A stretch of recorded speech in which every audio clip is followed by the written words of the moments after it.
नमस्ते बच्चों। आज टीएमसी वर्चुअल क्लास में आपका फिर से स्वागत है। मैं पुष्पा पालकर। आज 10वीं की जो पूरक पठन मन, यह हाइकु विधा पर जो कविता है, इनके लेखक है कविकार विकास परिहार जी। तो ये जो हाइकु विधा है ये हम आज पढ़ने वाले हैं। पहले मैं आपको इस कविता के विकास परिहार जी के बारे में थोड़ा परिचय देती हूँ।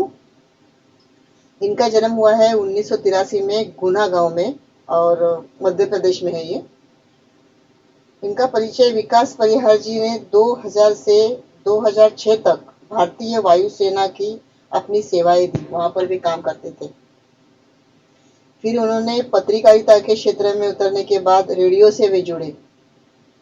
साहित्य में विशेष रुचि होने के कारण नाट्य गतिविधियों से भी वे जुड़े रहे।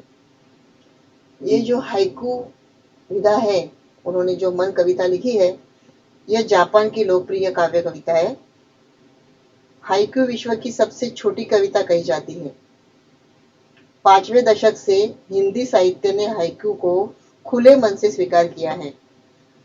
हाइकू कविता में 5, 7 और 5 ऐसे 17 वर्ण के ढांचे में लिखी जाती है। प्रस्तुत हाइकू कविता में कवि ने अपने अनुभव और छोटी छोटी विभिन्न घटनाओं का अर्थवाही सीमित शब्दों में प्रस्तुत किया है और जीवन का महत्व बताया है।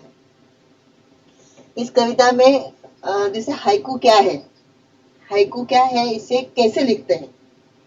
तो जैसे गागर में सागर, गागर छोटा सा एक समझो मटका है, उसमें पानी भरा है, लेकिन उस पानी, उस जल की क्या विशेषताएं हैं। वो हमें जीवन देता है, हमारी प्यास बुझाता है, हमको जीने की प्रेरणा सिखाता है। तो वो क्या है, हाइकू क्या है। तो जैसे बोलते जापान से निकली है और अनेक भाषाओं में अभी लिखी जाती है। 15 नवंबर इसका जैसे बोलते हैं ना गुलाब दिन, सारी डे, ये डे वो डे, सब जो डे मनाते लोग, वैसे हाइकू दिन 15 नवंबर को मनाते हैं, मराठी हाइकू दिन। तो उसी तरह इसमें पहली पंक्ति होती है 5 शब्द की, दूसरी पंक्ति होती है 7 शब्द की, तीसरी पंक्ति होती है 5 शब्द की। कुल मिलाकर 17 शब्दों से लिखे जाते हैं। अगर आपको एक उदाहरण दिया जाए तो जैसे रविन्द्रनाथ टैगोर जी ने लिखे हुए हैं, मात्सुओ ने लिखे हुए हैं। तो मैं आपको 2 उदाहरण देती हूँ। एक है, कौन मानेगा सबसे कठिन है सरल होना। इतनी छोटी सी लाइन में उन्होंने कितना बड़ा आशय दिया है। देखिए, कौन मानेगा, 1 2 3 4 5, 5 शब्द हो गए। सबसे कठिन है 1 2 3 4 5 6 7।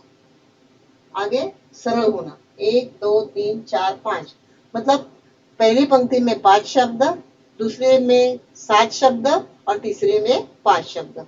दूसरा उदाहरण देखिए, छीड़ा जो युद्ध, अगर युद्ध हो गया, छीड़ा जो युद्ध, रोएगी मनुष्यता, रोएगी मनुष्यता मतलब पूरा जन संसार रोएगा, और होगा क्या, हंसेंगे गिद्ध। कौन हंसेंगे, गिद्ध। मतलब इसमें कितना बड़ा आशय दिया हुआ है। अगर समझो युद्ध हुआ तो मरेंगे सब मनुष्य, कण मरे मरे मर जाएंगे, और हर मानव जीव, हर मनुष्य रोएगा, और हंसेंगे कौन, गिद्ध। मतलब उसको भोजन मिलेगा। सब पड़ी हुई मृत्यु के लोग जब पड़ेंगे धरती पर, तो वो खुशी होगी उनको। मतलब जब दूसरों का बुरा होता है तो दुश्मनों को खुशी होती है। तो रण रण में, युद्ध में अगर समझो युद्ध हुआ तो मनुष्यता रोएगी और हंसेंगे गिद्ध। तो इसमें भी देखिए 5 7 और 5 शब्द है। ये जापान से निकली ये कविता अनेक भाषा में तो लिखी जाती है। मात्सुओ बाशो और रविंद्रनाथ टैगोर, इन्होंने भी काफी इसमें रचनाएं की है। मात्सुओ बाशो की मैं 1 2 लाइन आपको बताती हूँ। पुराना तालाब, मेढक की बूंद, पानी की आवाज। और इस कविता में कैसे होता है, हाइकू में कोई ऋतु की बात होती है। मतलब जैसे ग्रीष्म ऋतु, शरद ऋतु, ऐसे ऋतु की बात होती है। और ज्यादातर समय की बात होती है, टाइम, टाइम टाइम वेळ। तो मातृभाषा कैसे लिखते हैं कि पुराना तालाब, तालाब तो पुराना है। मेंढक की बूंद, मेंढक की कूंद, मतलब उसकी आवाज, किस तरह से वो आवाज करता है मेंढक, आप तो सभी जानते हो कैसे आवाज करता है। पानी की आवाज। तो ये जो लिखने की जो विधा है, इसमें बारिश के मौसम का वर्णन किया हुआ है कि तभी मेंढक चिल्लाते हैं, तभी मेंढक चिपते हैं, तभी वे पानी से बाहर निकलते हैं, पानी में रहते हैं। ये सब इसमें बताया गया है। दूसरी एक विधा देखो, गिरती बूंदे भीग रही है जमी बना दरिया। गिरती बूंदे भीग रही है जमी बना दरिया, मतलब अगर बारिश हुई है, बारिश बहुत ज्यादा हुई है, तो धरती पर पानी बह रहा है और क्या हो गया है, दरिया बन गया है, बहुत बड़ा समुद्र बन गया है। लेकिन अगर समझो सही माने में, सही तरीके से, माप तौल से अगर बारिश हुई है, तो अनाज भी अच्छी तरह से आया है। तो इस तरह से दो अर्थों में भी लिखते हैं। एक शब्द किसी ऋतु सूचक या समय को दर्शाता है, इसको किगो कहते हैं। लेकिन जरूरी नहीं होता है कि ये ऋतु और समय से ही लिखा जाए, ऐसे जरूरी नहीं होता है। तो पहले मैं आपको ये कविता पढ़ के सुनाती हूँ, फिर बाद में हम उसका ये करेंगे। घना अंधेरा चमकता प्रकाश और अधिक, करते जाओ पाने की मत सोचो जीवन सारा। जीवन नैया मझधार में डोले, संभाले कौन, रंग बिरंगी रंग संग लेकर आया फागुन। कांटों के बीच खिलखिलाता फूल देता प्रेरणा, भीतरी कुंठा आंखों के द्वार से आई बाहर। खारे जल से धुल गए विषाद मन पावन, मृत्यु को जीना जीवन विष पीना है जिजीविषा। मन की पीड़ा छाई बन बादल बरसी आंखें, चलती सात पटरिया रेल की फिर भी मौन। सितारे छिपे बादलों की ओट में सुना आकाश, तुमने दिए जिन गीतों को स्वर हुए अमर। सागर में भी रहकर मछली प्यासी ही रही। तो इस तरह से ये कविता है मन, और अभी हम इसका अर्थ भावार्थ देखेंगे। सर नेक्स्ट देखिए, पहली जो पंक्ति है, घना अंधेरा चमकता प्रकाश और अधिक। तो हर मनुष्य के जीवन में कठिनाइयों का तो सामना उसको करना ही पड़ता है। अंधकार को छेद देना और जीवन में आगे बढ़ना, आगे बढ़ते जाना, सही मायने में वही इंसान होता है। जिस तरह जुगनू यानी कि काजवा घने जंगलों के अंधेरे में हमें रास्ता दिखाता है, उसी तरह एक चमक जीवन का रास्ता उजागर करती है। और अपने को तो कविता पर सुनी होगी अमिताभ बच्चन के, हरिवंश राय बच्चन जी की, कि लहरों से डरकर नौका पार नहीं होती, कि कोशिश करने वालों की कभी हार नहीं होती। मतलब उनको अगर थोड़ी भी रोशनी की किरण दिखाई दे, तो हमारी कोशिश को क्या होता है, यश मिलता है। तो इस तरह बोलते हैं कि घना अंधेरा चमकता प्रकाश और अधिक। सर नेक्स्ट,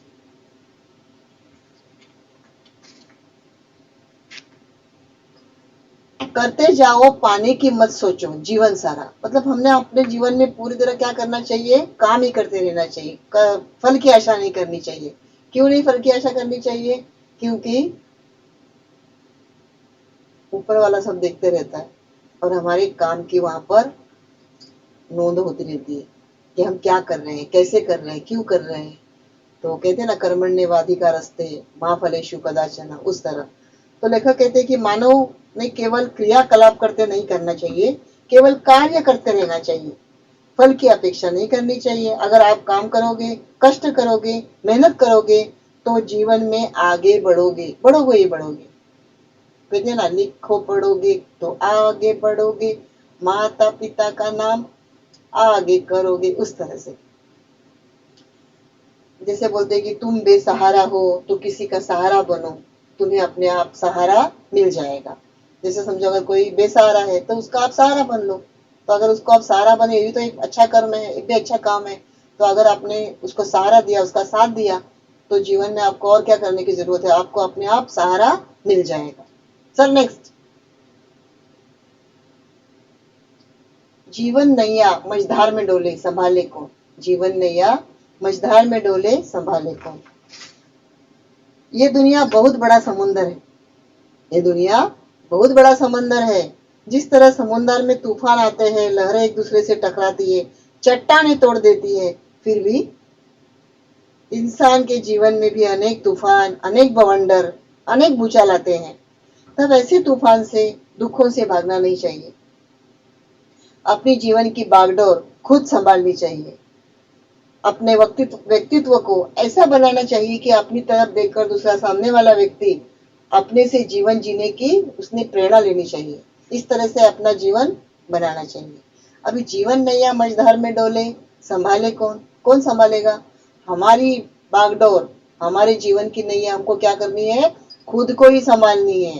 क्योंकि अगर हम खुद पढ़ाई करेंगे, खुद लिखाई करेंगे, खुद अपना लेसन बाहर करेंगे, तो ही हमें सादरीकरण करने को आएगा। हाँ, अभी तो हम लोग लॉकडाउन में ये कर रहे हैं, लेक्चर ले रहे हैं ऑनलाइन। तो अगर आप ऑनलाइन रहोगे और आप वो पढ़ाई करोगे, सुनोगे, बार बार देखोगे, तो आपको प्रश्न उत्तर अच्छे से लिखने को आएगा। बरोबर। तो जीवन नैया मझधार में डोले संभाले कौन। कौन संभालेगा हमारी जीवन की नैया?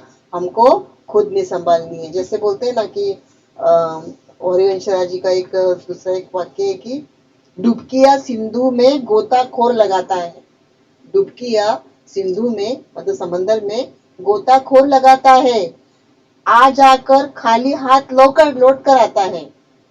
मिलते नहीं सहज ही मोती गहरे पानी में, मुट्ठी कभी उसकी खाली हर बार नहीं होती, क्योंकि कोशिश करने वालों की कभी हार नहीं होती। बराबर ना। इस इतने बड़े समंदर में वो गोताखोर अंदर जाता है और आ जाकर ऊपर आता है, जा जाकर ऊपर आता है, लेकिन फिर उसको यश मिलता है। इतने वो संघर्ष करता है। क्यों? क्योंकि उसको मालूम है कि क्या करना है उसे। मुट्ठी उसकी कभी खाली हर बार नहीं होती, क्योंकि जब हम बार बार प्रयत्न करते हैं, बार बार प्रयत्न करते हैं, तभी हमको यश मिलता ही मिलता है। हमारा हक और हमारा अधिकार कभी कोई छीन नहीं सकता। और अगर किसी ने छीना भी तो उसको वो कभी ना कभी उसका फल भुगतना पड़ता है। ऊपर वाला बैठा है, वो हमको हमारी जगह दिखाता ही है। तो इसलिए लेखक कहते हैं कि जीवन नैया मझधार में डोले संभाले कौन। और वो जो पंक्ति है हरिवंश राय बच्चन जी की, वो तो इसको बहुत सूट करती है। अगर आप ठीक से उसको पढ़ो, देखो। डुबकिया सिंधु में गोताखोर लगाता है, आ जाकर खाली हाथ लौट कर आता है। मिलते नहीं सहज ही मोती गहरे पानी में, मुट्ठी कभी उसकी हर बार खाली नहीं होती, क्योंकि कोशिश करने वालों की कभी हार नहीं होती। ओके, आगे देखिए सर। नेक्स्ट,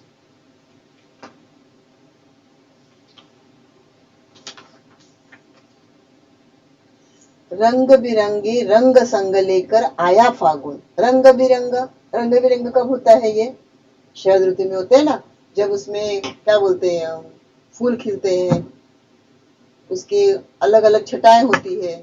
रंग बिरंगे रंग संग लेकर आया फागुन।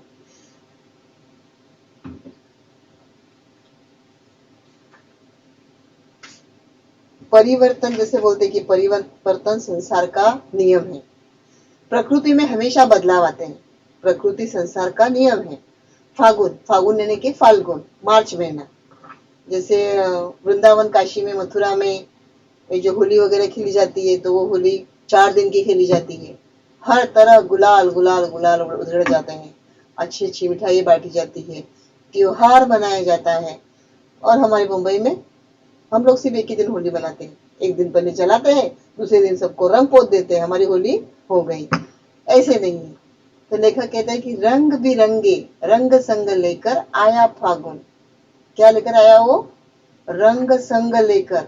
जैसे बोलते हैं ना, धनुष, इंद्रधनुष में कितने रंग होते हैं, उतने रंग इंसान के जीवन में भी होते हैं। तभी अपना जीवन सुंदर, सुगढ़, सुफल, अच्छा होता है। बराबर। आगे देखिए सर। नेक्स्ट,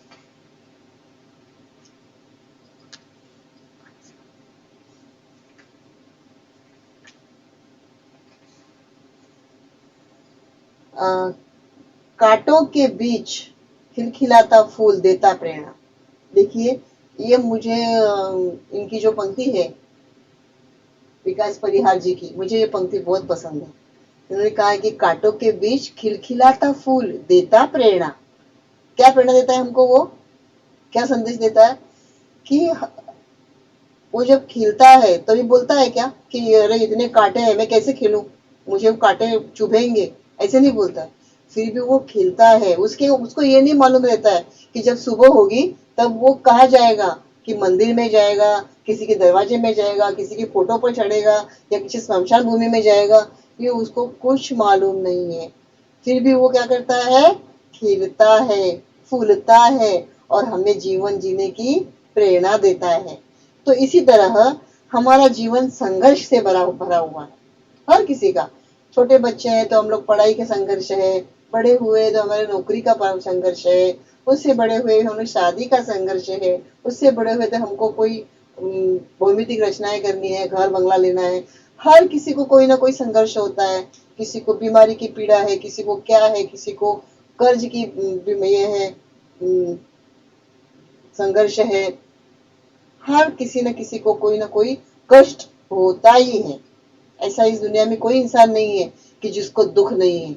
जो बहुत से बहुत बड़ा अमीर है उसके तौल माप से भी उसको दुख है, और जो बहुत से छोटा है, भिखारी है, तो उसको भी दुख है, और जो मिडिल क्लास वाले हैं उनको तो बहुत ही दुख है। तो दुख है ही है, ऐसा कोई इंसान नहीं कि जिसको दुख नहीं है। ये बात और है कि कोई बोलता कुछ है और दिखाता कुछ है, ये बात और होती है।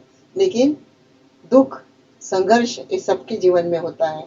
तो संघर्ष ही जीवन है। कांटों में पलने के बावजूद भी वो अपना जीवन सुंदर तरीके से जीता है, ये गुलाब। तो इसी तरह हमने भी क्या करना चाहिए? अपना जीवन सुंदर तरीके से जीना चाहिए। हमें ऐसे रोते नहीं बैठना चाहिए कि मैं क्या करूं, कैसे करूं, अब मुझे ये नहीं आता है, मैं क्या करूं। अरे क्यों नहीं आता है? अगर मानव ने अगर कंप्यूटर बनाया है, उसमें हम सब कुछ जो फीड करते हैं वही वो हमको देता है। उसके अंदर क्या है? कुछ नहीं है। वो एक खाली डिब्बा है। जैसे हम लोग टीवी को इडियट बॉक्स बोलते हैं, वो खाली डिब्बा है। हम मानव ही होशियार है, हम मानव ही सबसे अधिक गुणवान है। हम में जो बात है वो किसी में नहीं है, किसी में नहीं। लेकिन किसी में कम होगी, किसी में ज्यादा होगी, ये हो सकता है। लेकिन हम जो कुछ भी बातें, जो कुछ भी उसमें हम इनपुट करते हैं वही हमें वो बातें आउटपुट देता है। तो इतना बड़ा अगर ये उदाहरण है तो हम लोगों ने क्यों डरना चाहिए पढ़ाई के लिए? नहीं डरना है। अभी तो हमारे सामने सब कुछ होता है। किताब तो बाजू में रख दीजिए, आप मोबाइल खोल दीजिए, गूगल पे सर्च कीजिए, आपको जो चाहिए, जो शब्द का मतलब चाहिए, किसी कविता का मतलब चाहिए, किसी पाठ का विवरण चाहिए, आपको किस प्रश्न उत्तर का विवरण चाहिए, आपको तुरंत मिल जाएगा। बराबर है? तो इसलिए लेखक कहते हैं कि संघर्ष ही जीवन है, कांटों में पलने के बावजूद वो अपना जीवन खुशी खुशी जी रहा है। उसी तरह आप भी क्या करो, अपना जीवन खुशी से जियो और दूसरों को भी जीने दो, जियो और जीने दो। Sir next.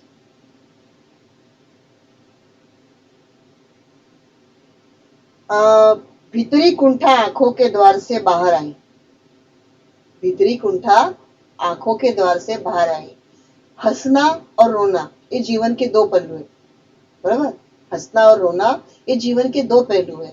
हमारी जो आंखें हैं वो बोलती है। ये क्या है? हमारी आंखें बोलती है। ये शैतान भी है और ये भगवान भी है। हमारी आंखें, ये हमारे चेहरे का बहुत बड़ा आईना है। हमारी आंखें हमारे चेहरे का, हमारे व्यक्तित्व का, हमारे अस्तित्व का बहुत बड़ा आईना है। जैसे बोलते कोई किसी को कि अरे इसको नजर लग गई, तो किसकी, कैसे, क्यों? आंखें। आपकी आंखें होना जरूरी नहीं है, आपकी आंखों की नजर और आपकी मन की भावना ये सबसे बड़ी मायने रखती है। तो इसलिए लेखक कहते हैं कि हमारी आंखें, हमारा चेहरा एक अनोखी चमक देती है। हमारी आंखों में सुख दुख चमकता रहता है। मनुष्य की आंखें हमको पढ़नी आनी चाहिए। Sir next.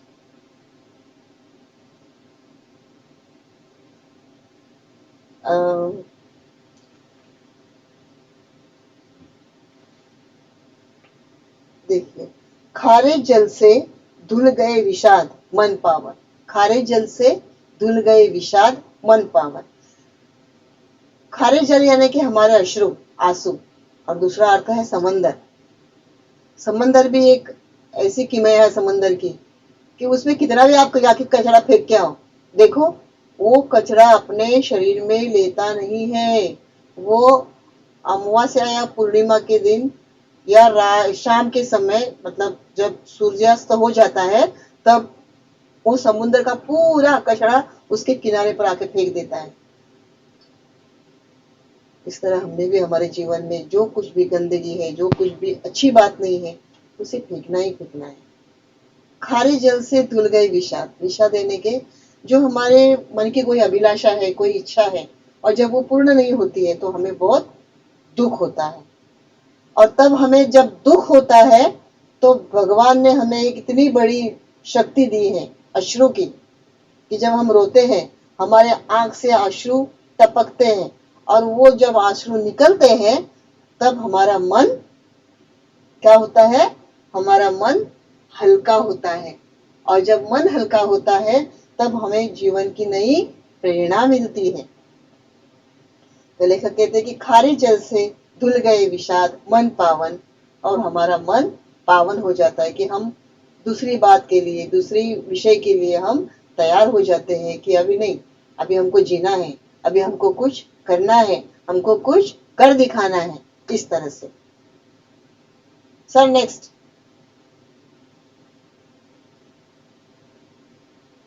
देखो, मृत्यु की पीड़ा जीवन विष पीना है जिजीविषा।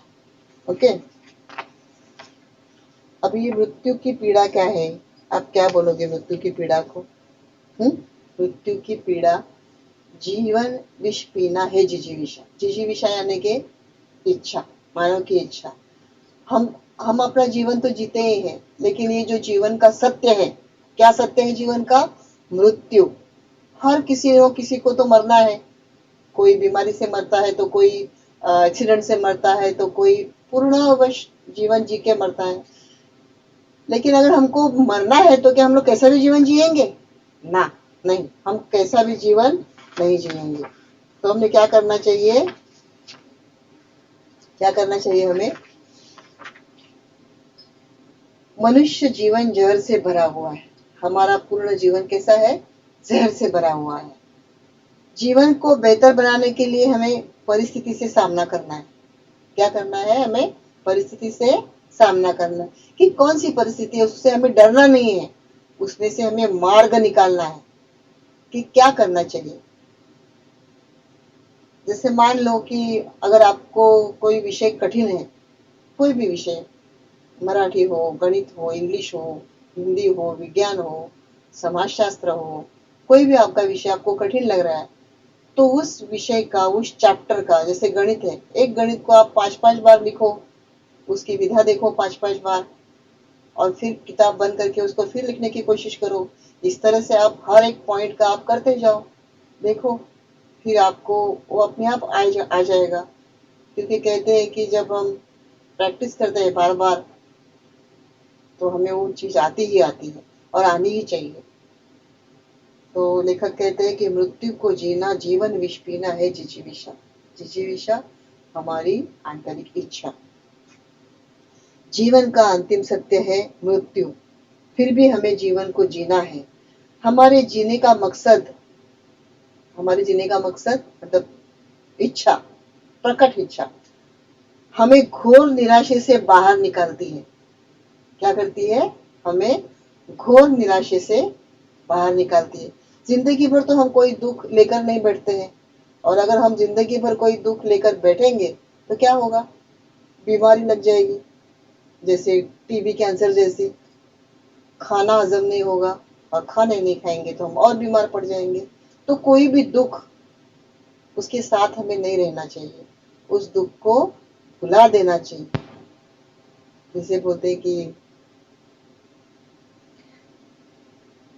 जैसे इंसान जो चाहता है वो इस इंसान को जिंदगी में सभी कुछ मिलता ही है ऐसा नहीं है, तो उसके लिए जीने के लिए समझौता भी करना पड़ता है। कहते हैं ना कि समझौता गमों से कर लो, जिंदगी में गम भी मिलते हैं, पतझड़ आते ही रहते हैं। मतलब पतझड़ भी आते हैं और अच्छे दिन भी आते हैं, तो इसलिए डरना नहीं चाहिए जीने से। तो इसलिए लेखक ने कैसे लिखा, लिख के दिया हमें हमें मृत्यु को जीना, जीवन विष पीना है, जी जी विषम। ठीक है, आगे नेक्स्ट सर। Sir next.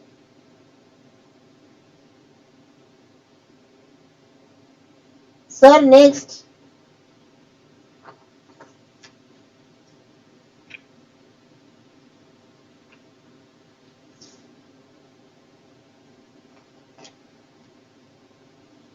मन की पीड़ा छाई बन बादल बरसी आंखें। मन की पीड़ा छाई बादल बरसी आंखें। मन की पीड़ा यानी क्या? मन, जब कोई बात हमको खटकती है और हमें दुख होता है, हमें बहुत दुख होता है जब कोई बात हमको खटकती है, तो अच्छी नहीं लगती है, तो और हम उस बात को बोल नहीं सकते हैं, प्रतिक्रिया नहीं कर सकते हैं, और फिर हमारे आंखों से अश्रु आते हैं। दूसरों का दुख दूर करना ही मानव जीवन की महानता है। मन की पीड़ा यानी कि दुख, जब दुख जीवन में आता है तब आंखों से झरता है। जब दुख जीवन में आता है तो आंखों से झरता है।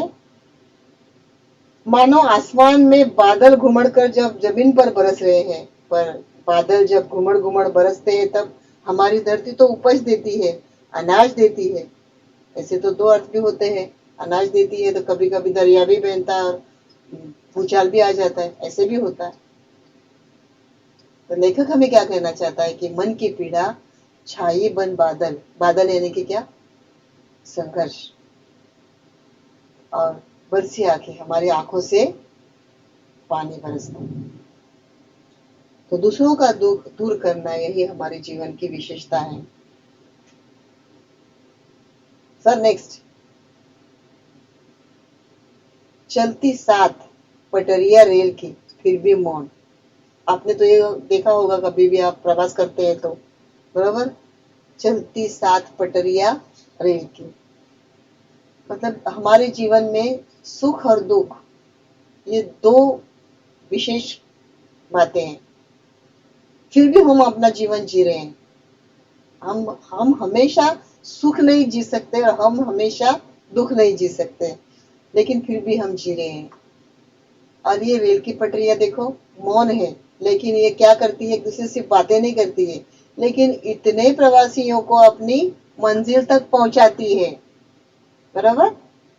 तो लेखक कहते हैं कि सुख और दुख साथ ही चलते हैं, इसलिए सुख और दुख को समान रूप से स्वीकार करना चाहिए।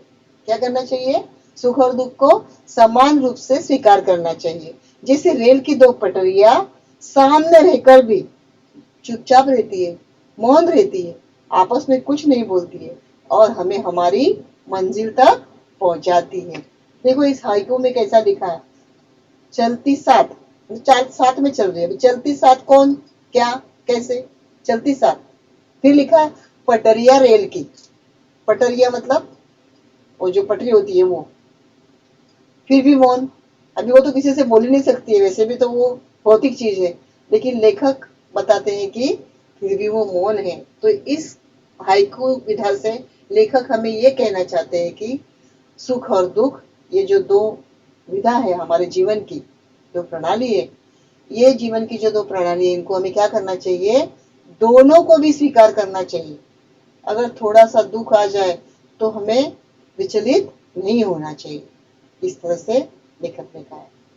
Sir next. सितारे छिपे बादलों की ओट में सुना आकाश। देखो, सितारे छिपे बादलों की ओट में सुना आकाश, सितारे मतलब क्या बोलेंगे अभी आप? हुँ?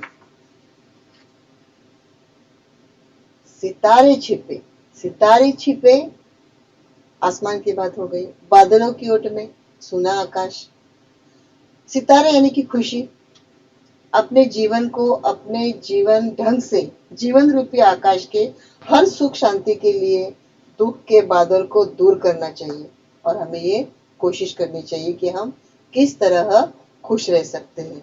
तो इस तरह से लेखक कहते हैं कि हमें क्या करना चाहिए, हमेशा दुख के बादलों को दूर रखना चाहिए।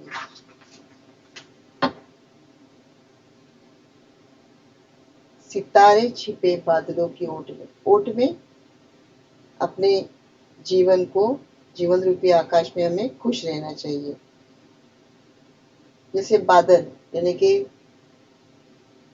कोई संघर्ष कोई दुख इस तरह से बोला, तो हमें क्या करना चाहिए, एक दूसरे का साथ देना चाहिए, क्योंकि हम अगर एक दूसरे का साथ देंगे तो ही हम जीवन में अपना जीवन सही तरीके से जी सकेंगे।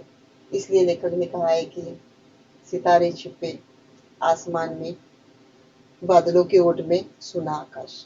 सर आगे नेक्स्ट, सागर में भी रहकर मछली प्यासी रही, सागर में भी रहकर मछली प्यासी रही। देखिए सागर में भी रहकर मछली प्यासी रही, जैसे वो गोताखोर जाता है समुद्र के अंदर और बार बार गोते लगाता है और फिर उसको मोती मिलता है। तो जीवन में कोई भी बात हमें सहज नहीं मिलती, उसके लिए हमें बहुत परिश्रम करना पड़ता है। तो प्रस्तुत हाइकू के माध्यम से कवि ने कहना चाहता है कि मछली वो हमेशा समुद्र में रहने वाली है, समुद्र का पानी तो खारा होता है, वो पी नहीं सकती है, लेकिन मीठा पानी पीने के लिए उसको समुद्र के बहुत ही नीचे जाना पड़ता है और वो नीचे जाकर मीठा पानी पीती है, उसके लिए उसे बहुत परिश्रम करना पड़ता है। तो मीठे पानी पीने के लिए समुद्र के गहराई में जिस तरह वो जाती है, सुख के फाके रहेगी तो मनुष्य की तृष्णा तो कभी नहीं मिटती। मनुष्य की तृष्णा कभी मिटती है? मनुष्य को आज कोई एक चीज मिल गई तो कल दूसरी चीज चाहिए, कल दूसरी चीज मिल गई तो तीसरी चीज चाहिए।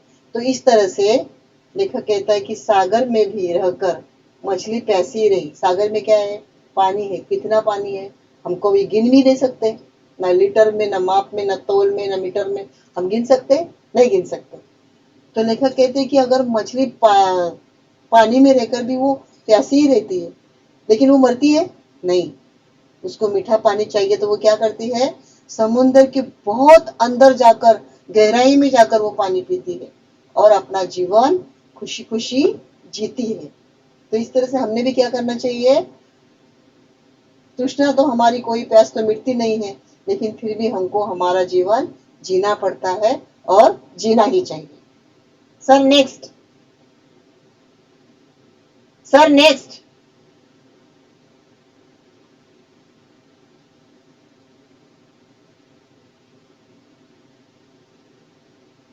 देखो आशा करती हूँ मैं कि आपको ये कविता समझ में आई होंगी, हाइकू कविता, और इसका भी थोड़ा स्वाध्याय देती हूँ मैं आपको। इसमें लिखा है, निम्नलिखित हाइकू द्वारा मिलने वाला संदेश क्या है, तो करते जाओ पाने की मत सोचो जीवन सारा। इसमें हमें क्या लिखना, देखो हमें पूरा जीवन काम करते रहना चाहिए, यह नहीं सोचते रहना चाहिए कि हमें क्या प्राप्त होगा, हमें क्या फल मिलेगा, यह नहीं सोचना चाहिए। तो क्या करना चाहिए, हमने पूरा जीवन काम करना चाहिए। भीतरी कुंठा नैनों के द्वार से आई बाहर, भीतरी कुंठा यानी के कुंठा क्या, दुख। तो जब नेत्रों से अश्रु बहते हैं तो यह मानना चाहिए कि मन की कुंठा नयन रूपी द्वार से बाहर आ रही, इस तरह से। सर नेक्स्ट, उत्तर लिखिए। इसमें आपको इस तरह से देंगे ये वाक्य पूर्ण करने के लिए, मझधार में डोले जीवन नैया, छिपे हुए सितारे, धुल गए विषाद और अमर हुए गीतों के स्वर।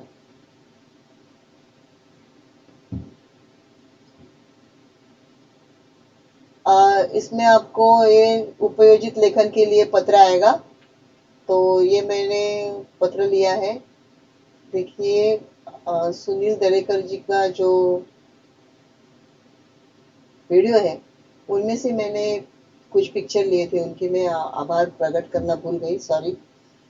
तो ये पत्र देखिए आपको। प्रिय अविनाश, नमस्ते। तुम्हारा पत्र अभी अभी मिला, धन्यवाद।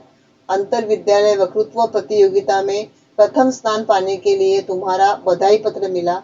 पत्र पाकर दिल गदगद हो गया। वास्तव में मेरी इस सफलता में तुम जैसे मित्रों का मुझे सदा उत्साह दिलाते रहने का बड़ा हाथ है।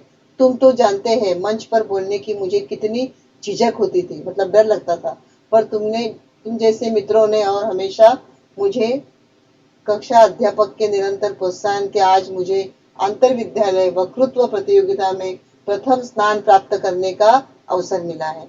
इस तरह से आपने ये पत्र लिखना है। आप ये वीडियो पॉज करके ये पत्र आपकी कॉपी में लिख लो। एक परीक्षा में आपको लिखने के लिए आएगा। मित्र का नाम अविनाश के बदले कोई और नाम आ सकता है। पत्र का प्रारूप यही रहेगा। सर नेक्स्ट, आगे का मतलब देखिए। मैं इसके लिए तुम जैसे अपने सभी मित्रों और अपने कक्षा अध्यापक कौशल जी का तहे दिल से आभारी हूँ। तहे दिल से, अपने मन से। मेरा उत्साह बढ़ाने के लिए धन्यवाद। और आपको ये जो उनका ये लिखना है पता, तो ये सब आपको आपके लेफ्ट साइड में ही लिखना है। तुम्हारा मित्र राजेश शर्मा, श्री रंजन पाटिल, 17 विमल पेंशन, महात्मा गांधी रोड, औरंगाबाद। और आपको ईमेल आईडी लिखना है। ये आप ये भी लिख सकते हो, या तो आप अपनी ईमेल आईडी ऐसा कुछ बनाकर लिखो 123@xyz.com, या तो abc@xyz.com। इस तरह से आपको लिखना है।